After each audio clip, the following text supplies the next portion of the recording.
এই দেখেন, এটাও না একটা আম গাছ, কত মোটা গাছ দেখেন। আমি তো ভাবছিলাম অন্য গাছ। এই যে দেখেন, এটা কিন্তু আম গাছ। এই যে এদিকে আম ঝুলে রয়েছে।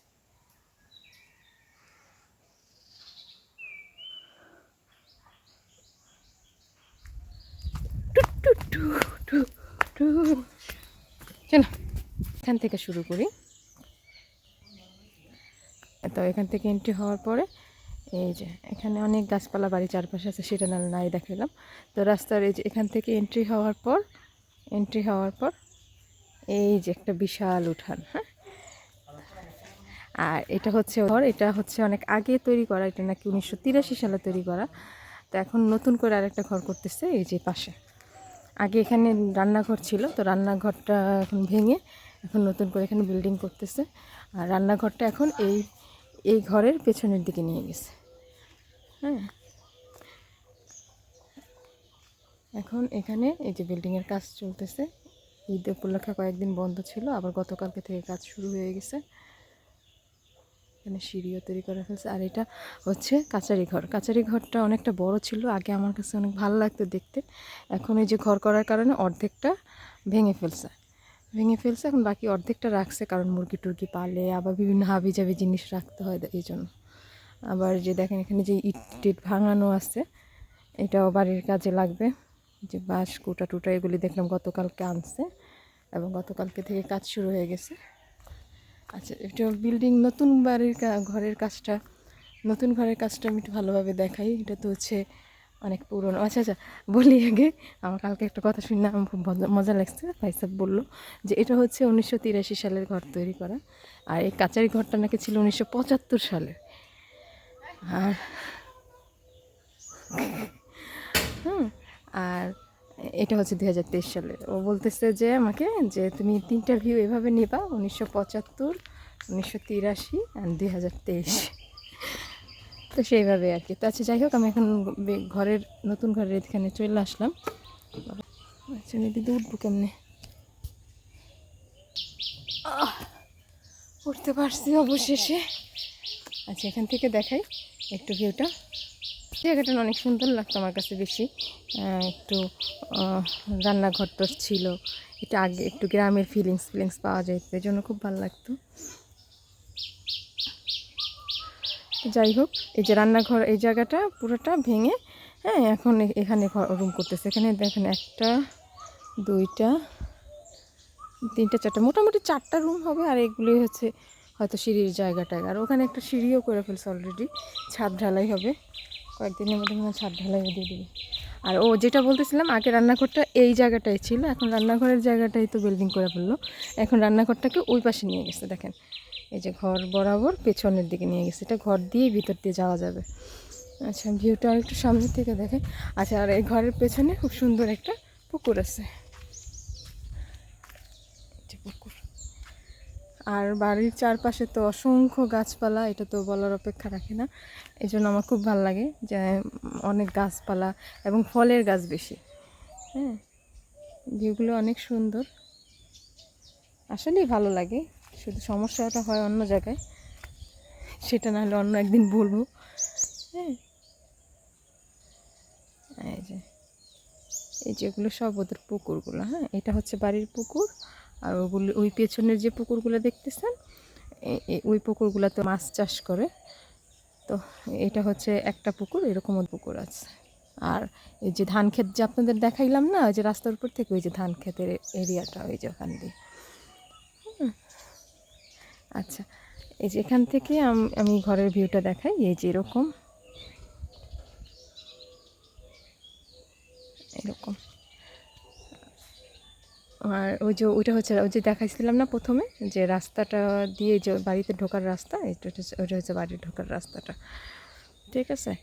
আর ঘরের ভিতর না দেখালাম, ঘরের ভেতর সব বাড়ি ঘর যেরকমটা হয়, ভিতরটা না দেখালাম, ওটা অন্য একটা ব্লগে দেখাবো না। আর তারপরে যে পাশে একটু আবার খালি জায়গা আছে, এখানে ওই যে ওইটা হচ্ছে গোয়াল ঘর, ওখানে গরু পালন করে। আর এটা হচ্ছে হাঁস মুরগির ঘর। আর একটা হাঁস মুরগির ঘর আবার ওই পাশে তৈরি করতেছে, ওটা আবার আমাকে দেখাইতে হলে উল্টায় যাইতে হবে, যাই দেখাইতে পারতেছি না। এই রান্নাঘরের ওই পারে আরও আবার জায়গা আছে, রাস্তা আছে, ওখান দিয়ে দেখাচ্ছে, হ্যাঁ। আচ্ছা, ওই ওখানে আরেকটা হাঁসের ঘর তৈরি করতেছে। আমার শাশুমা আবার হাঁস মুরগি পালতে খুব ভালোবাসে, আমারও হাঁস মুরগির প্রতি খুবই ঝোঁক, এজন্য আমাকে বলতেছে তুমি থেকে যাও, হাঁস মুরগি পালবা। তা আমি বলছি যে হ্যাঁ আসবো, এসে মাঝে মাঝে আইসা থাইকা যাব আর আপনার হাঁস মুরগিগুলোকে দেখা যাব। আর এটা হচ্ছে বাড়ির বাইরের একটা বাথরুম, হ্যাঁ গোসলখানা। এটা হচ্ছে ধরেন কোনো কাজের লোক টোক, হ্যাঁ বা বাইরের লোক টোক, ওদের যখন প্রয়োজন হবে ওরা এই বাথরুমটা ইউজ করবে। আর ঘরের লোকদের জন্য তো ঘরের ভেতরেই অ্যাটাচ বাথরুম আছে। তো মোটামুটি তো দেখাইলাম। আচ্ছা আমি একটু সিঁড়ির উপরে যাই, ওখান থেকে আপনাদেরকে দেখাই ভিউটা। সকালের রোদটা না বেশ মিষ্টিই লাগতেছে, অতটা বিরক্তকর না। এই গ্রামে আসে না বারবার মাথায় ঘুমটা দিতে দিতে আমার আমার অর্ধেক ওজন কমে গেছে। আচ্ছা যাক, তো ওই সিঁড়িটা একটু উঠার ইচ্ছা আছে, এই কয়দিনে উঠতে পারিনি, আজকে একটু উঠবো। আপনাদেরকে সিঁড়ির উপর থেকে উঠাইয়া বাড়ির পুরো ভিউটা, উপর থেকে ভিউটা একটু দেখাই।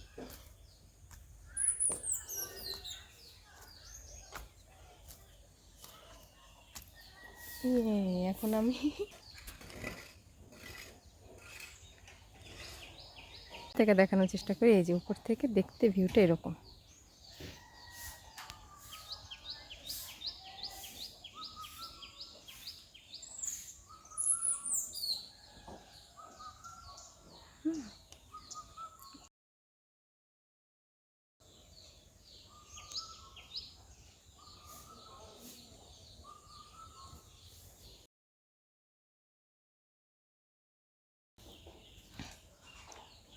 তো আমার একটা জিনিস খুব খারাপ লাগতেছে, যে এখানে ঘর করার জন্য এখানে পেছনে একটা বড় একটা আম গাছ ছিল, এটা নাকি অনেক বছর আগের, অনেক পুরনো একটা আম গাছ, একেবারে বট গাছের মতো ছায়া দিয়ে রাখতো পুরা ঘরটা। এই কারণে না গরমের দিনে আসলেও না আমি এখানে খুব একটা গরম অনুভব করি না, কারণ ঘরটা ঠান্ডা থাকে, গোসলের পানিটা ঠান্ডা থাকে, এই জন্য আমি গরমের দিনেও এখানে গরম অনুভব করি না। তো ঘর করার সুবাদে এই গাছটা নাকি পুরনো গাছটা কেটে ফেলছে। কি দরকার ছিল, কারণ ঘর এখানে, আম গাছ তো ওখানে কাটার কোনো প্রয়োজন ছিল না। পরে বলল যে আম নাকি পইড়া পইড়া, মানে প্রচুর মাসাল্লাহ প্রচুর আম হইতো, আম নাকি পইড়া পইড়া টিনের চালাগুলোকে দুর্বল করে দিতেছিল, আর ধুমধাম খালি শব্দ হয়, বিরক্ত হইয়া। আসলে টিনের চালাও দুর্বল না, এই সকাল বিকাল দুপতাপ করে খালি আম পড়তে থাকে, এটা নাকি ওনাদের বিরক্তের কারণ হয়ে গেছিলো, এই জন্য কেটে ফেলছে, বড় হয়ে কেটে দিছে, না কাটলেও চলতো। তো যাই হোক, আম গাছের অভাব নাই, ওই পুকুর পাড়গুলোতে আপনাদের আগের ব্লগে দেখাইছিলাম প্রচুর আম গাছ, আম হইয়া বসে রয়েছে। এই যে দেখেন, এই গাছটার মধ্যে প্রচুর আম আছে, আমের অভাব নাই। তো জিজ্ঞেস করে বলতেছে যে তোমার আমের অভাব হবে না, দেখো প্রচুর আম গাছ, আম যা খাইতে পারো খাও, যা নিতে পারো নেও, কিন্তু এত কি আর খাওয়া বা নেওয়া যায় বলেন। তো আমি যতটুকু পারছি অল্প স্বল্প খাওয়া, এই কয়েকদিনে যতটুকু খাইতে পারছি খাইয়া দেয়া, অল্প কিছু আম বাসার জন্য নিয়ে যেতেছি, কারণ নিয়ে যাওয়াটাও তো কষ্টের। তো কিছু নিছি আর কি। আচ্ছা আমি একটু এখানে বসলাম, এখান থেকে না পিছন থেকে রাস্তাটা এরকম। আজকের ব্লগটা বেশি বড় করতেছি না, ছোটোই রাখলাম, কারণ বাড়িটা দেখানোর ছিল, বাড়িটা মোটামুটি একটু দেখাইলাম। আমি আবার এত ভালো ব্লগ করতেও পারি না, চেষ্টা করি মোটামুটি। তো আশা করি কিছুটা দেখাতে পারছি বা কিছুটা বোঝাইতে পারছি, পুরোপুরি না পারলেও, যদিও আমি বিগিনার। তো আমার আজকের ব্লগটা কেমন লাগছে জানায়েন, আমাকে একটু উৎসাহ দেন, আর কোথাও কোথাও ইমপ্রুভ করার লাগলে বলে দেন। তো যাই হোক, আজকের ব্লগটা এখানেই রাখতেছি, আমার যাওয়ার সময় হয়ে গেছে, এই যে একটু পর সিএনজি চলে আসবে, এখান থেকে আজকে একটু পরেই চলে যাব। তো এই জন্য আমি আর কি পুরো মোটামুটি রেডি হয়ে বসে আছি। তো এখন আজকের ব্লগটা এখানে রাখতেছি, ভালো থাকেন সবাই, হ্যাঁ আমি পরবর্তী ব্লগ নিয়ে আপনাদের সাথে খুব তাড়াতাড়ি দেখা হবে। আল্লাহ হাফিজ। প্রচণ্ড রোদ, এখন সকালবেলা, তারপর রোদের তেজটা প্রচুর, নেওয়া যাচ্ছে না। যাই হোক,